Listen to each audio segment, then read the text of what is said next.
네, 자물쇠 그 이름 메틸기. 여러분 사실은 메틸기 다 아시는 겁니다. 아시는 건데 뭐든지 공부가 그런 것 같아요. 끝까지 이게 뭔가 할 때 끝까지 파고 들어가야 될 것 같아요. 끝까지 한번 파고 들어봐요. 메틸기가 뭐냐 하면은 어쨌든 메틸기가 자물쇠예요. 그러니까 우리는 메틸기만 공급해주면은 세포가 스스로 알아서 그걸로 잠글 거 잠그고 풀 거 풀고 하는 거예요. 근데 세포는 어떻게 하겠어요? 암 억제 유전자는 풀고 암 유전자는 잠그고 그 일을 하겠죠. 근데 메틸기가 부족하다? 그게 잘 이해가 안 되실 거예요. 근데 메틸기는 뭐냐? CH3예요. CH3. 저 파란색 글씨 있죠? CH3예요.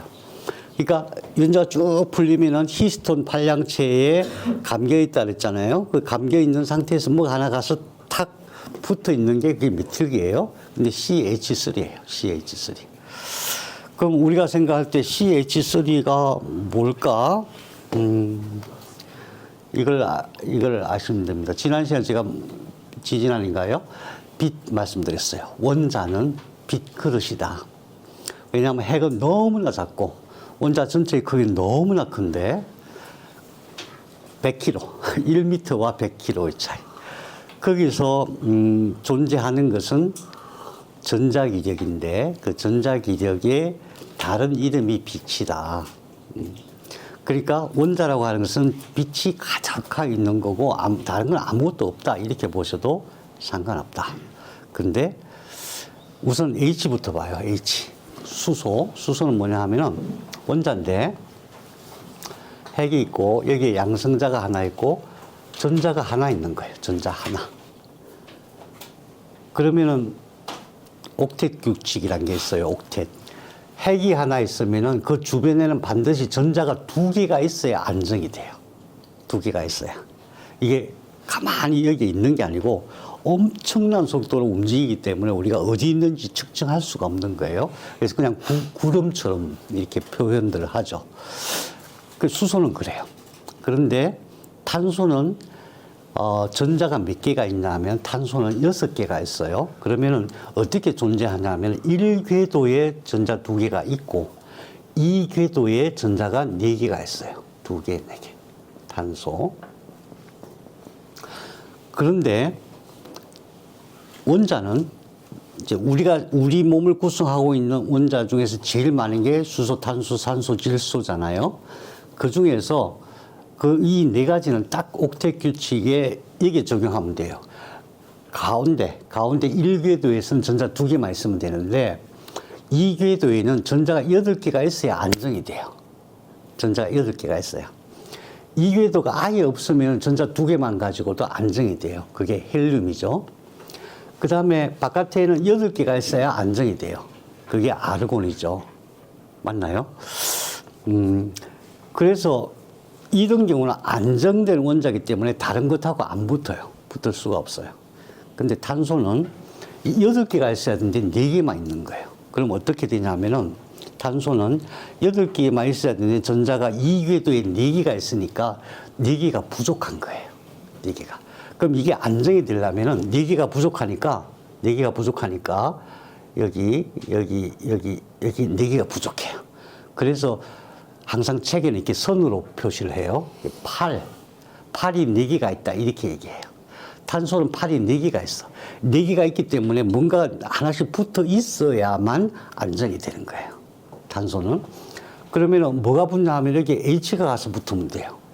왜냐하면 붙는다는 건 어떤 개념이냐 하면은 이거 하나는 수소의 원자고 하나는 탄소의 원자가 서로 공유하는 거예요. 그럼 이 상태에서 수소는 전자가 2개가 되고 여기서 탄소도 전자가 2개를 가지게 되는 거예요. 여기도 마찬가지. 그러면은 수소는 1궤도밖에 없으니까 전자 2개만 있으면 안정이 되죠. 그래서 수소 이게 안정되고 여기 2개니까 여기 4개가 들어가면은 부족한 전자 4개가 보충되는 거예요. 공유결합이라고 해요. 우리 몸에서 일어난 대부분의 변화는 이런 공유결합이에요. 다른 게 없어요. 거의 공유결합이에요. 그러니까 전자의 변화 외에는 없어요. 우리 몸에서 일어나는 모든 변화는 전자의 변화밖에 없어요. 이 전자로 인해서 이 안에 있는 에너지가 가득 찼느냐 부족하냐 이렇게 되고, 만일에 이 상태에서 수소가 하나 부족하다 그러면은 탄소 하나에 수소가 3개니까 이것을 CH3라고 해요. 이게 메틸기예요. 이게 메틸기예요. 그럼 여기 하나 부족하니까 어딘가에 가서 딱 붙어야 되겠죠. 그래야 안정화되죠. 그래서 막 돌아다니며 가서 딱 붙는 거예요. CH3는. 그러면은 본질적으로 그럼 한번 생각해 봐요. 아무리 전자가 많고 아무리 중성자, 양성자가 많다고 하더라도 전체 크기에 비해서 너무나 작기 때문에 이 안에 가득 차 있는 것은 뭐예요? 빛이죠. 그죠? 전자기력이고 이 안에 가득 찬 건 빛이에요. 그럼 본질적으로 우리가 공급하는 메틸기는 어떤 메틸기가 돼요? 빛이 가득한 메틸기예요. 우리는 생각할 때 이렇게 많이 놓으면은 그림으로 도형으로 그려놓은 거니까 그냥 이런 모양인가 보다 생각하기 쉬운데 그게 아니고 우리는 100kg짜리 공을 봐야 되는 거예요. 볼 수 없으니까 어떻게 해야 돼요? 상상해야죠. 100kg짜리. 여기서 100kg면 어디까지예요? 여기서 100kg면 천안 넘어가나요? 차 타고 한참 가야 돼요. 차 타고 한참 가야 되는 그 큰 공이 있다고 상상해야 되죠. 전자는 너무나 조그매서 뭐 없는 거나 마찬가지예요. 거기에 가득 빛이 담겨야 돼. 가득 빛이 담긴 것이 있을 수가 있고 빛이 흐물흐물한 게 있을 수가 있고 그렇겠죠. 그래서 우리가 공급하는 메틸기는 어떤 메틸기가 된다? 빛이 가득한 메틸기가 된다. 이겁니다. 우선 메틸기의 속성이 그런 거다. 그래서 빛이 가득하면 가서 제 역할을 잘 하는 거예요. 사실은 메틸기뿐만 아니라 우리가 먹는 모든 음식은 전부 빛그릇이거든요. 왜? 원자가 가득한 것이니까. 그 원자 중에서도 햇빛을 통해서 680나노미터, 700나노미터의 파장에 그 빛을 받아들여서 그걸 저장한 거. 어디에? 전자에 저장한 거고. 전자에 저장하면 뜰림이 있으니까 그 안에, 원자 안에 가득 찬 빛이고. 결국 모든 것은 빛의 문제이거든요.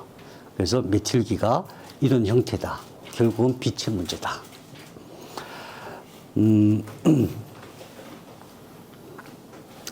메틸기가 어디에 있느냐, 이제 이게 문제죠. 그러니까 오늘은 제가 너무 간단하다 그랬잖아요. 메틸기가 부족하니까 메틸기를 많이 보충하는 게 암 치료하는 데서 너무나 기본이고 상식이고 우린 그렇게 하고 있어요. 엽산, 콜린, 베타인이 많이 있어요. 그래서 보통 녹황색 채소, 엽산, 효모, 강황, 녹차, 버섯 여기에 많이 있다. 그래서 녹황색 채소는 암 치료하는 중에는 항상 먹어야 된다. 항상 먹어야 되는데 우리 몸에 필요한 정상세포가 암세포의 유전자를 다 잠글 수 있는 충분한 양을 공급하려면 얼마나 먹어야 될까? 이게 문제예요. 얼마나 먹어야 될까? 이건 너무나 분명하고 이런 것들이 들어가 있는 식재료 엄청 우리가 많이 알고 있어요. 브로콜리부터 시작하고 모든 채소는 다 해당이 돼요. 그래서 암 환자의 식단은 무조건 녹황색 채소가 기본이 돼야 돼요. 그래서 보통 그렇게 표현합니다. 얼마나 먹어야 되느냐, 녹황색 채소를. 소가 염을 먹듯이 먹어야 된다. 소가 염을 먹듯이 먹어도 부족하다. 그런데 먹느냐? 못 먹죠. 암 치료한 중에 식욕이 없어서 못 먹어요. 맨날 맛도 없는 거, 그냥 뭔가 매콤하다거나 짭짤하다거나 그런 것만 찾게 돼 있어요. 어쨌든 먹어야 됩니다. 어쨌든. 근데 제가 해보니까 어떤 것이 맛있냐 하면은 밭에서 길러가지고 직접 따온 거, 그건 진짜 맛있어요. 근데 슈퍼에서 사온 거는 맛이 없어요. 무슨 비닐 씹는 것 같고 막 그래요. 근데 밭에서 직접 따온 건 안 그래요. 왜 그럴까요? 밭에 직접 따온 것은 빛 에너지가 가득 차 있는 거고, 그게 이제 이렇게 막 유통되는 과정에서 빛이 자꾸 빠져나가요. 빛이. 거기다 채소가 또 스트레스 받아도 막 빠져나가요. 그래서 가능하면은 베란다에 이만큼 흙 갖다 놓고, 저는 주로 제일 중요한 게 제일 좋은 게 제가 좋아했던 게 호박잎. 아, 오늘 따먹고 내일 가면 없으면 가면 또 있고. 호박 2개만 심어 놓으면요 실컷 먹어요. 맨날 새로운 게 생기고, 그 다음에 고추도 얼마나 많이 열리는지 막 이렇게 막 썩어서 떨어지고 그래요. 그래서 막 아까워요. 빛이 가득한 거 그대로, 가지 이런 것들 그거 몇 개만 해놓으면 다 심을 수가 있어요. 그렇게 해야 됩니다. 그렇게 그 녹황색 채소를 비롯한 메칠기가 가득한 음식하고 슈퍼에서 사 먹는 건 천지 차이예요. 과학자들이 계산을 했어요. 빛 에너지가 얼마나 차이가 나느냐. 직접 재배한 것을 직접 딴 거와 유통 과정을 거쳐서 나온 것 차이가 무려 50배 차이가 납니다. 50배.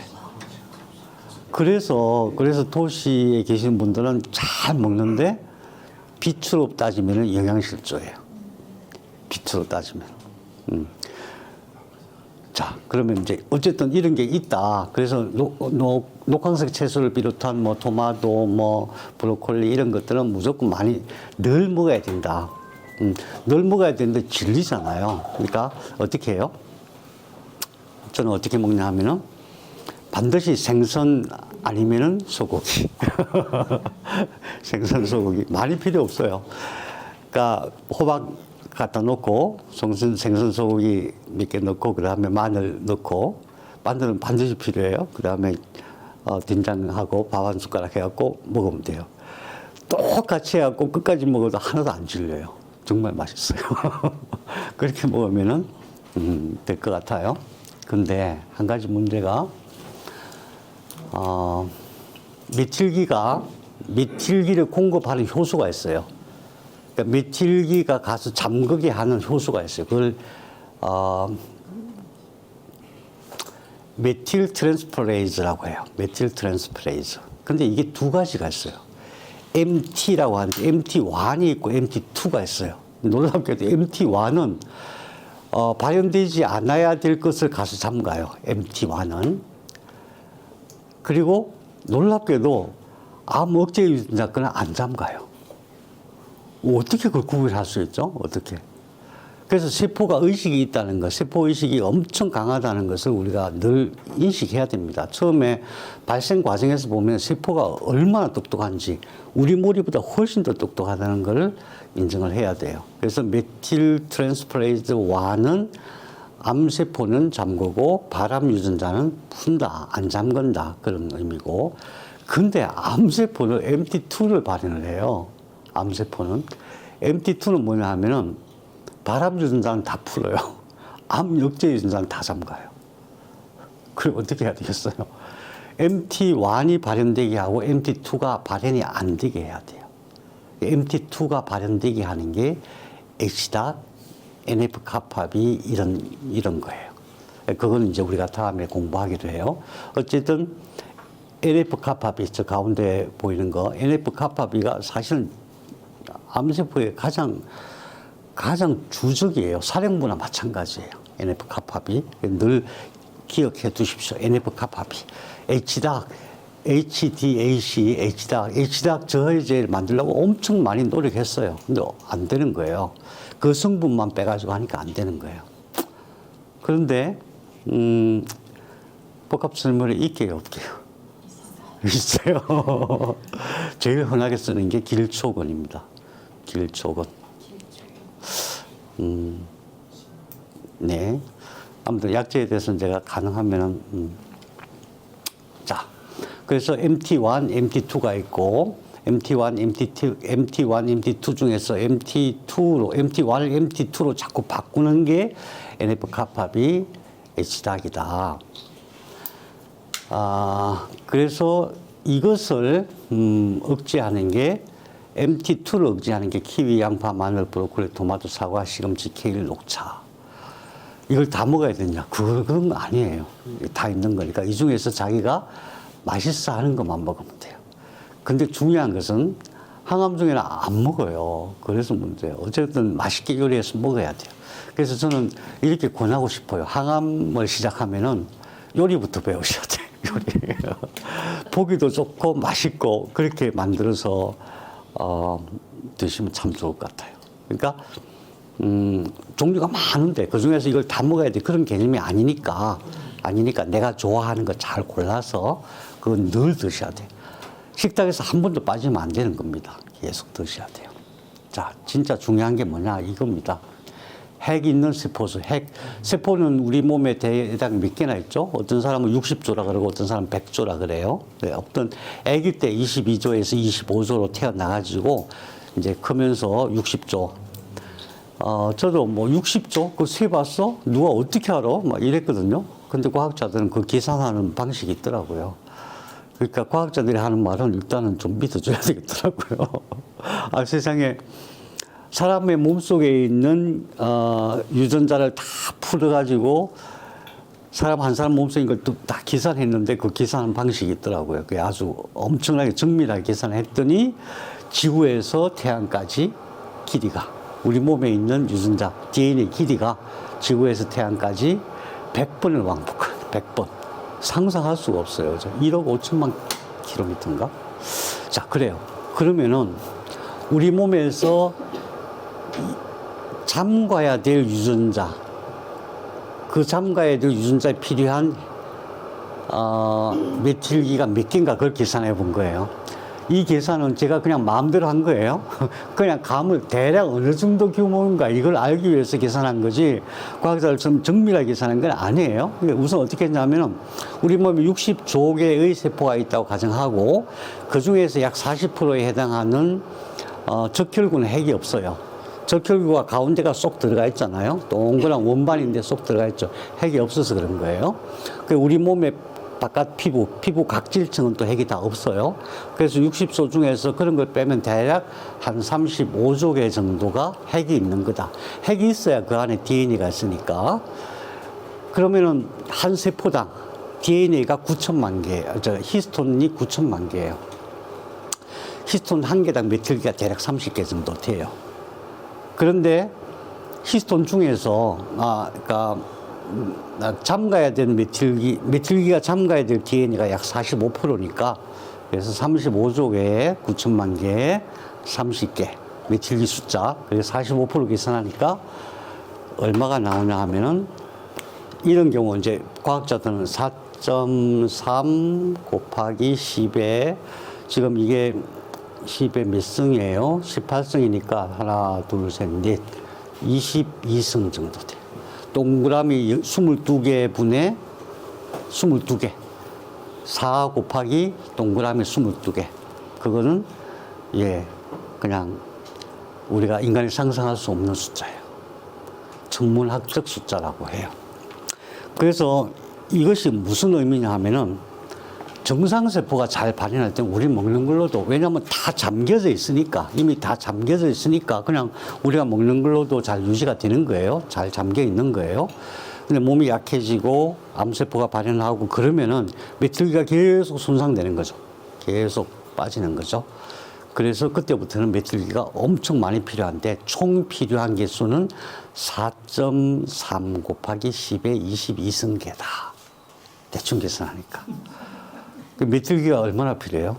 그래서 제가 예전에 우리 공부할 때 메틸기가 엄청 필요해. 메틸기가 엄청 필요해. 그냥 엄청 필요해. 이렇게 하면 안 돼. 엄청 필요해. 엄청. 그거 어떻게 해야 돼요? 메틸기가 엄청 필요하니까 메틸기를 계속 공급해 줘야 됩니다. 식사할 때 그만큼 하는 것과는 택도 안 돼요, 사실은. 그럼에도 불구하고 식사하실 때에 그런 음식, 녹황색 채소를 비롯한 그런 음식, 메틸기가 많은 음식을 잘 드셔야 됩니다. 이게 핵심입니다. 이게. 엄청 많이 필요하다는 것을 메틸기가 필요한 거, 메틸기가 많은 것을 먹으면 도움이 돼.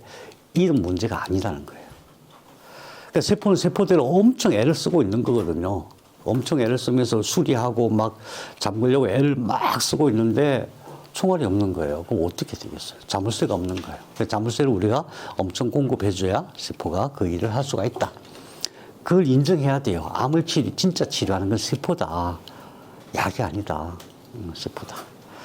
엄청 많이 필요합니다. 그래서 요약하면 암세포는 배아 유전자를 발현한다. 그 세포 의식을 따져보면은 암세포는 새로운 생명이 되고 싶어 하는 거다. 그러면은 어떻게 해야 되느냐?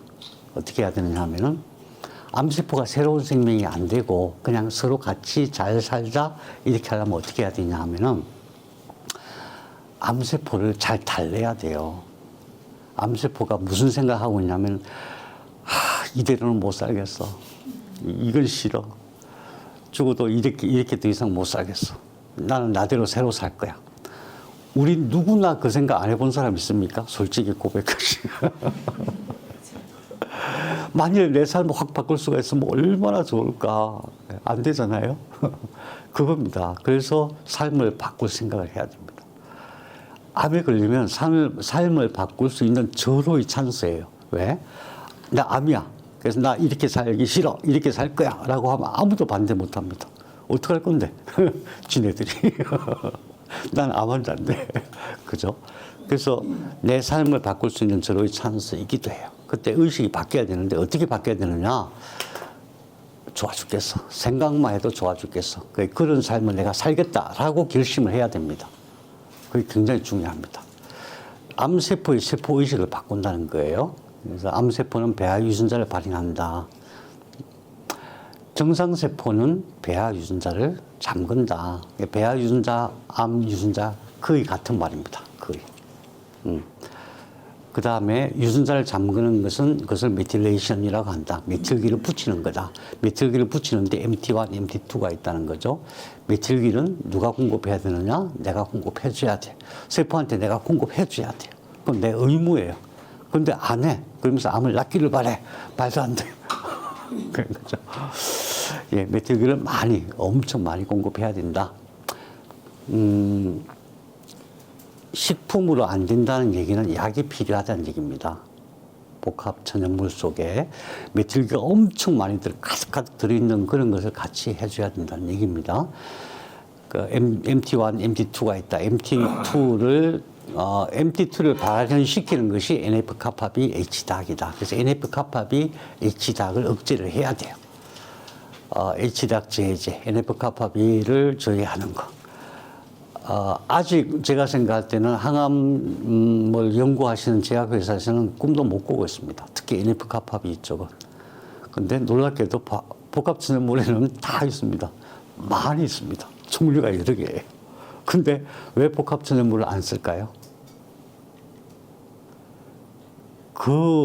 잘 안 되는 거 뻔히 알고 독성도 강하고 그런데 무지하게 비싸죠.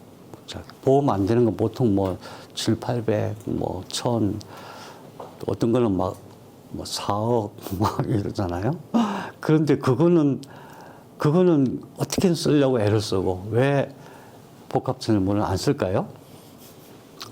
싸서 그렇습니다. 싸서. 놀랍게도. 싸니까 저게 뭐가 되겠어요.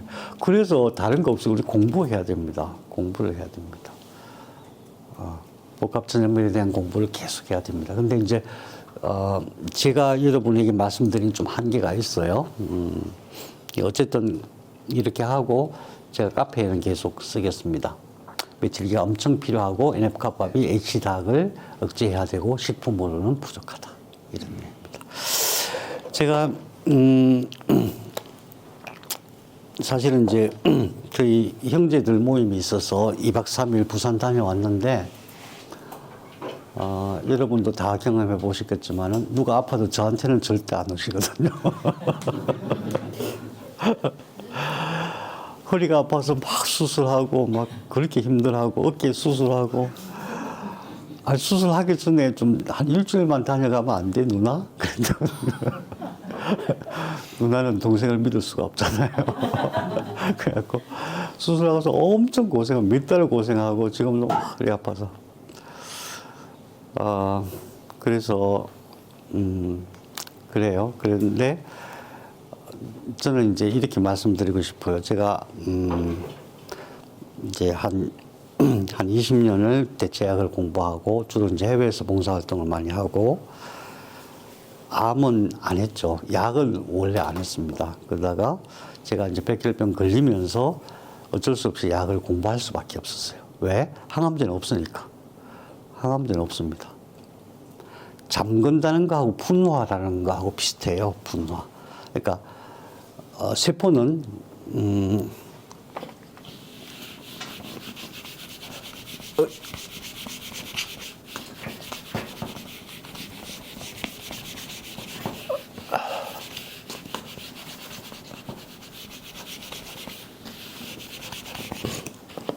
세포는 처음에 수정세포를 전능한 줄기세포라고 표현할 수 있어요. 모든 것이 될 수 있는 세포죠. 토티포턴트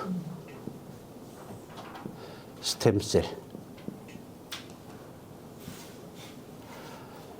이게 다능한 줄기세포가 돼요.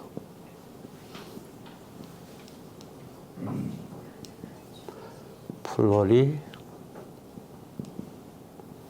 포턴트 스템셀. 이게 중간엽 줄기세포.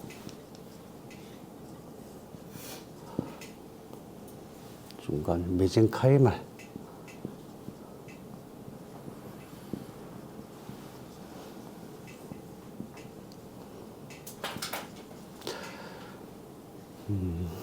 그러다가 이것이 전구세포가 돼요. 전구세포의 단계가 여러 개가 있어요. 여러 개의 전구세포 단계를 거쳐서 최종 분화된 세포가 돼요. 이것이 현재 우리 몸에서 작동하고 있는 세포입니다. 예를 들면은 어떤 세포가 쭉 가다가 전구세포 단계에서 더 이상 최종 분화를 못하면은 그것이 암이 되는 거예요. 저를 예를 들면은 처음에 B세포, B셀 프로림포사이트,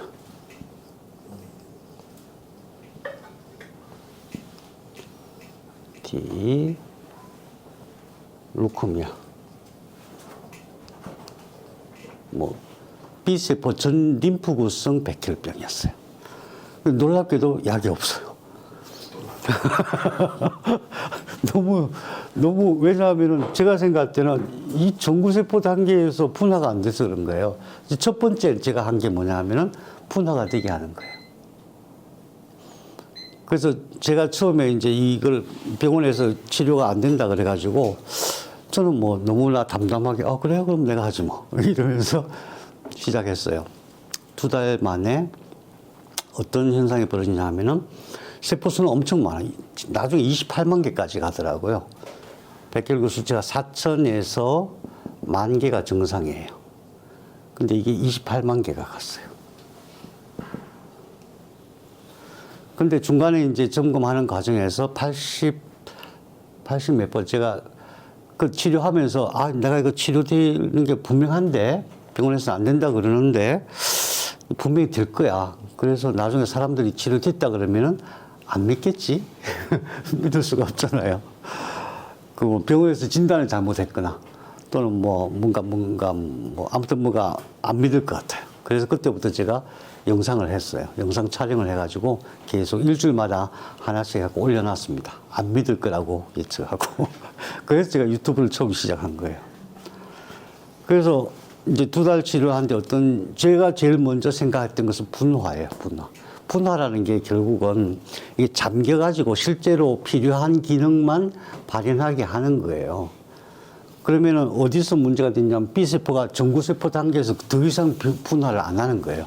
최종 끝까지 분화하고 B세포가 돼야 되는 건데 안 된 거예요. 그럼 여기서 분화시키면 되는 거잖아요. 너무 간단하잖아요. 왜 안 된다는 거예요? 병원에서 안 되는 이유는 그걸 다 죽여야 된다고 생각하니까 28만 개 다 죽이고 그 다음에 정상세포가 만들어지게 해야 된다고 생각하니까 그래요.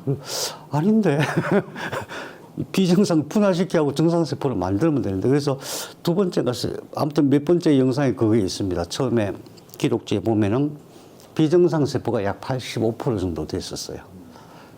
28만 개 중에서 비정상이 대부분이었어요. 치료하고 나서 정상이 83%인가 바뀌었어요. 그래갖고 선생님한테 가고, 다 나은 것 같은데요? 성모병원이에요. 서울 성모병원 했더니, 아니래. 왜 아닌데? 했더니, 이 계산을 잘못했을 거래.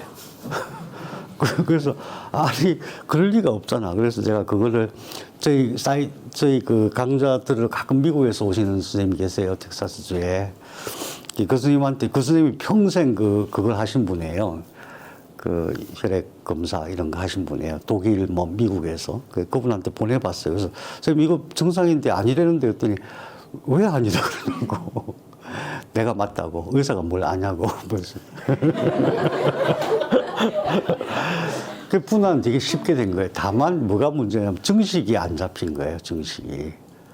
그러니까 어떤 단계냐면은 무한정식하게 만드는 그 시스템이 작동하면 그게 쉽게 잘 안 잡혀요. 그래서 암이 힘든 거예요. 그러니까 정식만 안 되면 어느 정도 자라서 뱃속에 있어도 뭐 그래 같이 있자 이러면 되는 건데 이게 막 계속 자라잖아요. 그 시스템 이제 앞으로 우리가 공부할 게 그거예요. 어떻게 하면 정식을 막느냐 이런 거거든요. 그러면은 원리가 뭐냐? 제가 왜 나왔는지는 아무도 안 물어보시기도 했지만 제가 왜 말씀을 안 드리냐면은 너무 쉬워서 아니 그렇게 힘들어 하고 막 돌아가시고 엄청 많잖아요. 근데 너무 쉬워서 그러니까 또 과정에서 막 쉽게 잘 안 되잖아요. 됐다 안 됐다 막 그러잖아요. 1년 걸리잖아요 최소한. 그래서 너무 쉬운 얘기를 해봐야 잘 안 믿기기도 하고 그래서 제가 말씀 못 드렸는데 오늘 제가 간단히 말씀드릴게요. 여러분 다 알고 있는 얘기입니다. 진짜 다 알고 있는 얘기예요. 말할 필요도 없는 건데 그래도 첫 번째가 뭐냐 발생학을 공부하면 다 압니다. 발생학을 공부하면은 처음에 세포들이 쫙 모이잖아요. 모여가지고 이제 아까 그렇게 모여서 거기서 뭐 하냐면 삼배엽 만들어요. 세 개로 이렇게 분화되고 그 다음에 제일 먼저 하는 게 신경관을 만들어요. 이만한 이제 삼배엽이 맨 위에 있는 외배엽이 여기에서 뭐가 쑥쑥 들어가 자꾸 찾아나니까 쑥쑥 들어가가지고 이게 똘똘 말려요. 말려가지고 이만한 관이 됩니다. 관이 이렇게 위로 올라가고 하나는 여기서 밑으로 이렇게 내려가요. 밑으로. 신경관.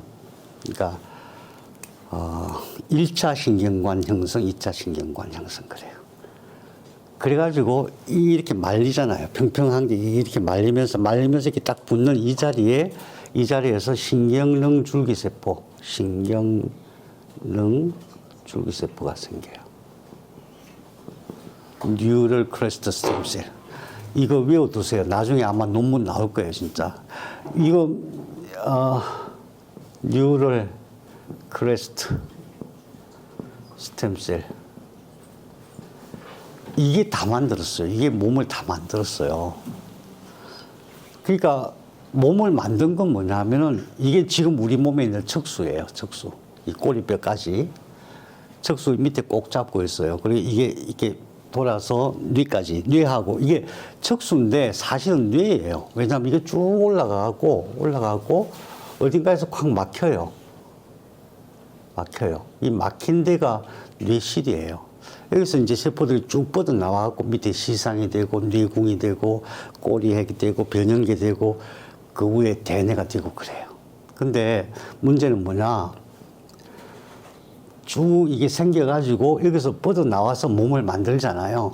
몸을 만드는 것은 그게 이제 뭐 세포가 있으면 그 세포를 분할을 시켜요. 그래갖고 너는 팔이 되라, 너는 뭐 심장이 되라, 너는 뭐가 되라 이렇게 지시를 해서 만든 거고 그 현상이 우리 몸에서 한 2mm 정도 되는 이 정도에서 이런 현상이 벌어져요. 그 현상이 지금도 내 몸에서 계속 벌어지고 있어요.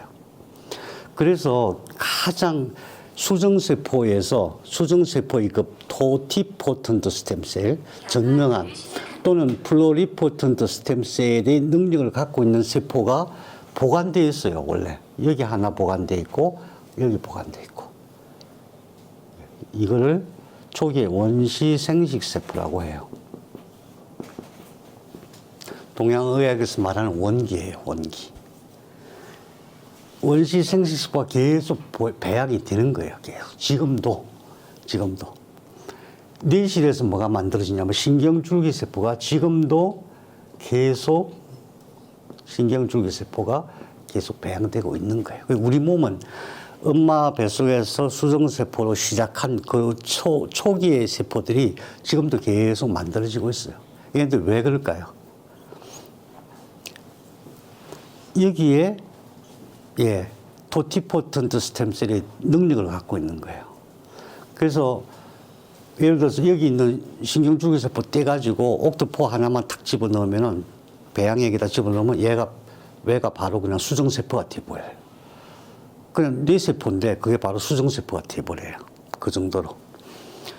그래서 문제는 뭐냐 하면은 원시생식세포와 신경줄기세포가 중요한데 이게 이제 제가 생각하는 원기기동, 그 다음에 뇌실 치료, 그 원리고, 양전류 할 때. 두 번째로 중요한 것은 일단은 얘네들이 다 만들거든요. 얘네들이 다 만들었는데 관리를 지금도 얘네들이 하는 거예요. 그러니까 암세포가 생겼다. 그러면은 암세포를 처리하는 여러 가지 방식인데 얘가 관리하는 거예요. 얘가 관리하는데 여기서 지금도 세 가닥으로 나와요. 바깥으로 후지, 전지, 그 다음에 안으로 들어가가지고 장부로 직접 연결돼요. 그러니까 간에 암이 생겼다. 암이 생기기 전에 얘한테는 보고가 되죠. 지금 세포 이상 증상 있어요. 혹수 발현돼요. 또 노달 발현되고 있어요. 막 이런 얘기를 해요. 초기에 배아세포가 발현되는 게 제일 처음에 윈트라는 게 만들어져요. 윈트, 노달, 나중에 다 나옵니다. 셀포, 소닉 해지호그, 뭐 스네일 이런 것들이. 그러면서 이제 이게 새 생명으로 바뀌게 되거든요. 그래서 이런 것들이 발현될 때 벌써 척수에서는 보고가 되는 거예요. 그럼 척수가 이럴 때, 야, 그러지 말고 같이 살자. 조금만 이겨내면 돼. 이 조금만 있으면은, 월급도 오르고, 집도 하나 살 수 있고, 그 다음에 연금도 나오고 그러잖아. 이러면서 잘 다독거려야 되는데, 얘가 그걸 못하는 거야. 왜? 그래, 내가 너 이해한다. 그냥, 그래, 너는 네 맘대로 살아라. 내가 도와줄 길이 없다. 이러고 힘이 쭉 빠져 있으면은 안 되는 거예요. 의식 차원에서 본다면은. 아니다. 우리가 꿈을 가지고 한번 열심히 살아보자. 우리 보통 그렇잖아요. 뭔가 막 부정적인 생각이 가득 차 있고 힘들어하고 그럴 때에 옆에서 그래, 힘들구나. 방법이 없어. 그래, 죽어버려. 뭐. 방법이 없잖아요. 그게 아니야. 길이 있어. 우리 힘을 합쳐서 이렇게 하자. 사람의 상상력은 한이 없거든요. 무한하기 때문에 방법이 없는 게 절대 아니에요. 그걸 척수가 하는 거예요, 처음에. 제가 이렇게 비유로 말씀드렸지만 실제로는 시냅틱 프로틴, 뭔가 생명 물질을 만들어 갖고 보내고 전달받고 이렇게 해요. 그 능력이 어마무시해요. 인간의 상상을 초월할 때 대단한 능력이 있어요. 그 능력의 근원이 빛이라는 거예요. 어쨌든 척수가 해요. 그러면은 암을 치료할 때 첫 번째 해야 될 게 척수 치료예요. 척수 치료. 첫 번째 해야 될 게 척수. 어떻게? 척수를 강화시켜야 돼요. 척수가 튼튼해야 돼요. 거꾸로 얘기하면은 척수가 제대로 일을 못해서 척수가 너무 힘이 없어서 암세포가 생긴다고 해도 과언이 아니에요. 암뿐만이 아니라 모든 비정상 세포, 모든 질병이 다 그런 거죠. 그러면 척수는 어떻게 되어 있냐 하면 이렇게 동그란데 이게 한 1cm 정도밖에 안 돼요. 이게 나비처럼 되어 있어요. 나비가 못생겼네. 이 안에는 뭐냐 하면 이건 뇌예요, 뇌. 이것은 뇌라고 봐야 돼요. 세포체예요, 세포체. 뇌 중에서도 세포체 역할을 하는 게 있고, 뭐 글리아, 뭐 아스트로사이트 있잖아요. 그 중에서 진짜 중심적인 역할을 하는 게 이 신경세포의 그 핵들이 모여 있는 거예요. 이거는 뭘 하냐면은 신경세포 핵이 왕창 모여 있으면 의사 결정을 해요. 판단하고 예측하고 그다음 명령까지 할 수가 있어요. 감각 들어오는 걸 해석해서 판단하고 예측까지 하고 그다음에 명령까지 해요. 이게 여기 다 있어요. 이게 이만큼 꼬리뼈까지 다 있어요. 그리고 바깥에는 전부 통신선이 가득해요. 이 통신선은 여기서 각 장부, 각 세포 단위로 다 내려가기도 하고 맨 위로 올라가면은 뇌로 다 연결돼 있어요. 그리고 앞에 있는 오장육부는 또 여기서 별도로 해갖고 선이 쫙 올라가고 뇌로 가요. 그래서 장부는 전부 뇌하 수치에 거기서 총괄 관리를 해요. 그 다음에 뇌로 올라가면 뇌 줄기에서 모든 생명과 관련된 기본적인 동작을 다 하고 거기에 내 기억과 감정을 가지고 생각을 만들어요. 우리가 생각을 한다는 건 전부 뇌에서 일어나는 건데 중요한 건 뭐냐면 그 모든 생각의 근원이 몸에서 올라오는 감각 신호라는 거예요. 그래서 뇌를 먼저 치료하는 게 아니라 척수를 먼저 강화시키는 게 중요해요. 척수가 작동이 안 되는데 뇌가 작동될 수가 없어요. 그래서 의식은 몸이 좌우한다고 해요. 의식은 몸이 좌우한다. 감각이 좌우한다. 어떤 형태의 영성 수련을 하거나 영적인 어떤 의식을 수련하는 그런 단체를 가도 제일 먼저 하는 게 몸입니다. 몸이 바로 서야, 몸이 제대로 서야 다음 단계로 갈 수가 있어요.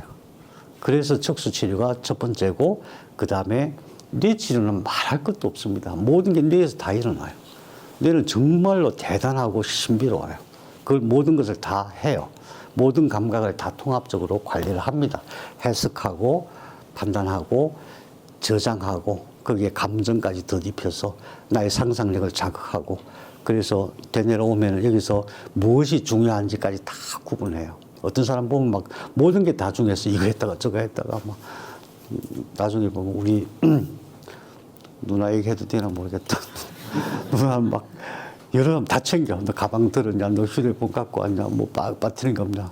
그리고 다 내려서 내 가방 어딨지? 왜 그러냐면 이 안에 척좌핵이라고 있어요. 척좌핵이 이게 약해지면 그렇게 돼요. 우선순위를 못 따지게 돼요. 어떤 일을 할 때도 제일 먼저 이걸 하고 그 다음에 해야 돼. 이게 안 되는 거예요. 다 신경 써요. 다 신경 써요. 맨 막 잔소리만 하고 다녀. 자기는 하도 못해. 전부 뇌의 문제입니다. 그 사람의 의식의 문제도 그렇고, 뇌에서 총괄 관리를 해요. 그래서 암을 치료할 때 뇌를 치료 안 하고 암을 치료한다면 불가능한 겁니다. 제가 볼 때는. 척수와 뇌를 치료하는 것이 암을 치료하는데 첫 번째예요. 그 다음에 나머지는 복합천연물이에요. 복합천. 뭐 딱 세 가지입니다. 얼마나 간단해요. 얼마나 간단합니까? 척수 치료 제가 암 딱 걸리고 제일 먼저 고민했던 게 척수 깊어요. 척수가 어디 있냐 하면 우리가 몸이 등이 이렇게 있으면은 등 안에 극돌기가 이렇게 나와 있잖아요. 그리고 횡돌기가 있고 이 정도 있어요. 척수가. 대략 보면 한 10cm 이상 돼요. 보통. 여기까지 10cm의 에너지를 넣을 수 있는 방법이 없어요. 정보는 둘째치고 에너지가 전달이 안 돼.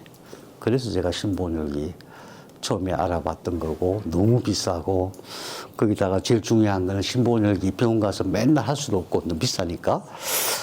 그 다음에 아무튼 그렇게 해서 왔는데 저는 이제 처음에 알파님이 시작했더라면 참 좋았을 텐데 이제라도 시작해 주셔서 너무 감사해요. 왜냐하면은 이게 뭔가 이렇게 치료되는 원리를 자꾸 알아도 그 기술적인 측면에서 어떻게 발현시키냐 완전히 다른 문제예요. 완전히. 그래서 선생님이 이제 막 공부를 하시고 그래서 제가 막 얼마나 안심이 드는지 몰라. 새로운 막 계속 발전된 치료법이 나올 거예요. 분명히. 저 확신하거든요. 열심히 하고 있습니다. 네. 이렇게 막 새로운 치료법에 대한 아이디어는 많은데 이게 기술적으로, 기계적으로 안 돼. 척수 치료는 신본혈기 외에는 들어갈 수가 없어요.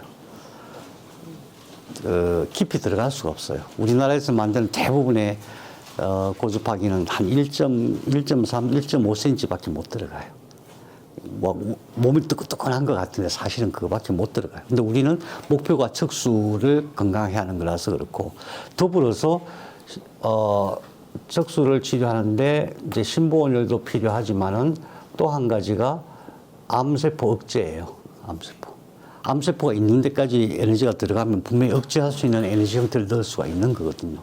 현재까지의 기술로는 열만으로 암을 억제하는 42도 그거지만은 제가 생각할 땐 그것만으로는 좀 부족하지 않나. 그래서 복합 천연물로 일단 보완을 하지만은 그런 생각 갖고 있어요. 그 다음에 뇌 치료예요. 뇌는 제가 2010년부터 양절유효법을 강의를 했거든요. 중국에 있을 때예요. 이제 한국에서도 많이 와서 배워가고 그러셨습니다. 어쩌다가 이제 알파님 만났을 때 알파님이 뭔가 신기하네 이제 그런 반응이셨고 이거 좀 달라 그러시더니 가서 다 뜯어보시더니 이걸 하면 안 돼. 일반 전기를 하면 안 되는 거예요. 그래서 처음 만들어진 게 양절육이 1입니다. 근데 2013년도인가 그럴 거예요. 그리고 업그레이드 된 게 양절육이 2고 지금 양절육이 3. 앞으로도 계속 업그레이드 되겠죠. 양절육이는 신경을 치료하는 거예요. 그러니까 다른 데서는 어떻게 쓰냐면은 고주파도 그렇고 양절육도 전부 뭐 통증 치료, 피부 미용 뭐 이런 데 써요. 근데 저는 양절육 갖고 뭐 통증, 피부 이쪽으로는 아예 말씀을 안 드려요. 그건 그냥 아무 데나 가서 다 할 수 있는 거예요. 양절육의 가장 중요한 것은 뇌신경을 강화시키고 재생하고 뇌척수액을 잘 순환시키는 거예요. 양절육보다 더 좋은 걸 저는 아직 여태 본 적이 없습니다. 예전에는 잘 안 믿었어요. 근데 요즘은 그런 게 굉장히 많이 나와요. 전자약이라고 나와요. 여기 붙이는 거, 여기 붙이는 거 많이 나오고 있어요. 근데 여기 뭐 붙인다고, 물론 되긴 되겠죠. 우리처럼 어떤 지점에 어떤 강도로 어떤 파동에 어떤 정보를 넣는다. 이런 건 세상에 아직 없습니다. 어떤 정보를 넣는다. 근데 양절육이 진짜 대박은 뭐냐 하면 무의식 치료예요.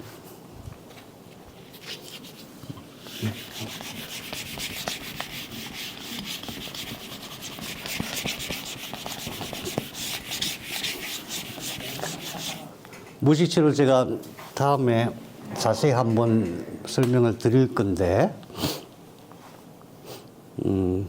우리의 마음을 이렇게 표현한다면은 자극이 들어오죠. 감각이에요, 감각. 우리는 감각을 무시해서는 안 됩니다. 모든 것은 빛의 세계거든요. 여기도 빛이 가득 차 있죠. 지난번 선생님 그 60Hz 말씀하셨잖아요. 재보니까 그냥 60Hz가 가득 차 있는 거예요. 전기가 60Hz니까. 60Hz의 빛이에요. 그것이 이제 우리 몸에 어떤 감각 수용체로 들어오는 겁니다. 그럼 이것이 어디로 가냐 하면은 여기로 와가지고,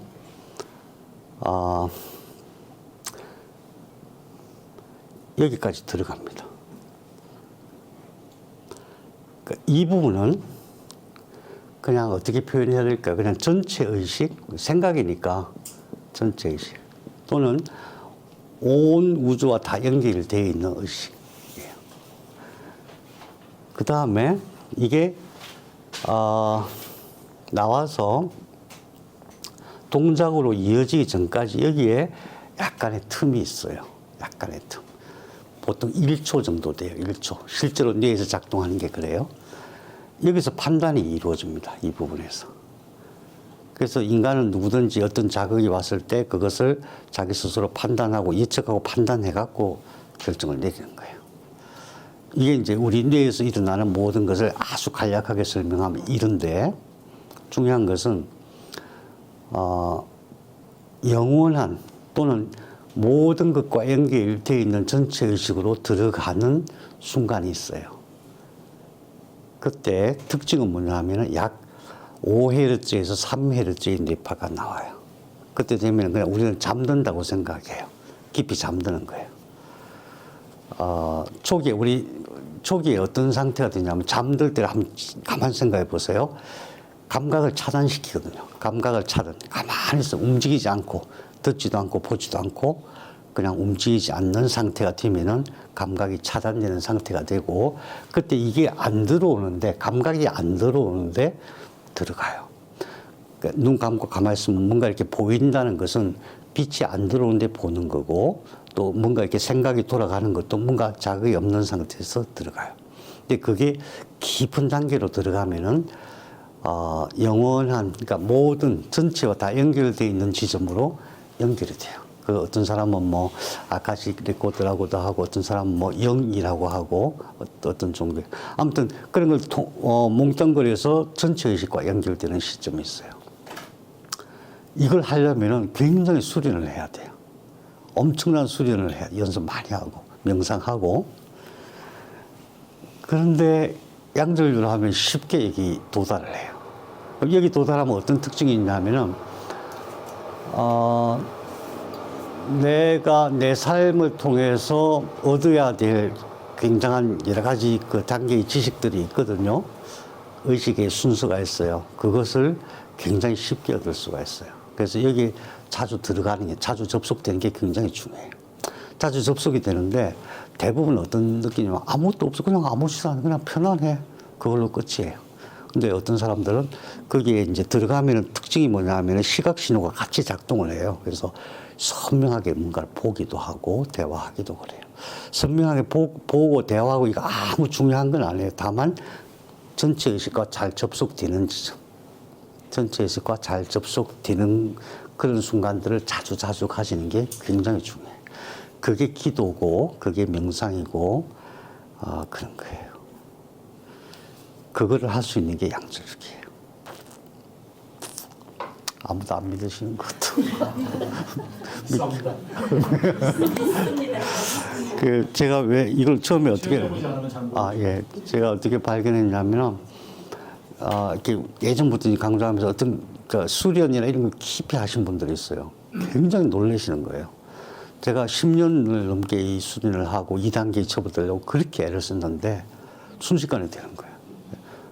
그런 수련을 많이 하신 분들은 굉장히 깊이 들어가요. 깊이 들어가서 굉장히 신비한 체험을 많이 해요. 근데 신비한 체험은 중요한 게 아니고 우리에게 있어서 어떤 영원한 정보, 영원한 어떤 무엇, 우리의 원래 존재, 여기와 연결되는 게 중요해요. 그래서 뇌치료는 뇌세포를 건강하게 만들고 손상된 뇌세포를 살리는 그 기능도 중요하고, 숨겨진 기능이 바로 무의식으로 연결되는 기능이다. 그 다음에 복합천연물은 지금 쭉 얘기한 그 발암 유전자, 발현된 발암, 암, 단백질 이런 것들을 억제하는데 항암제로 개발되지 않은 것들 중에서 그런 기능이 있는 것들이 굉장히 많다. 굉장히 많은데, 많으면 뭐예요? 우리가 알 수 없으면 안 되는데 어떤 귀한 영혼이 그것을 직접 실험하고 연구하고 임상하고 해서 거의 다 정리를 해 놓으셨어요. 작년에 소천하신 우리 박양호 선생님이에요. 박양호 선생님이 그걸 다 해 놓으셨습니다. 저는 그것을 세계적인 자료라고 봐요. 왜냐하면 없으니까, 다른 데는 없으니까. 그 서양에서 연구해 놓은 많은 지식들, 어떤 유전자, 어떤 발암, 어떤 단백질 이런 것들은 다 정리되어 있는데 그게 어떤 식물, 어떤 한약재에 들어가 있다 이걸 다 정리하신 건 없어요. 제가 아무리 찾아봐도 없습니다. 그래서 이제 그런 것들을 앞으로 계속 공부할 거고, 오늘까지는 암세포를 치료하기 위한 기본 환경을 어떻게 만들 것인가, 그리고 이제 다음부터는 적극적으로 암세포의 증식, 또 그 무한 분열하고 있는 그런 것들을 어떻게 억제할 것인가. 그게 좀 어려워요. 그게. 그런 거 공부하도록 하겠습니다.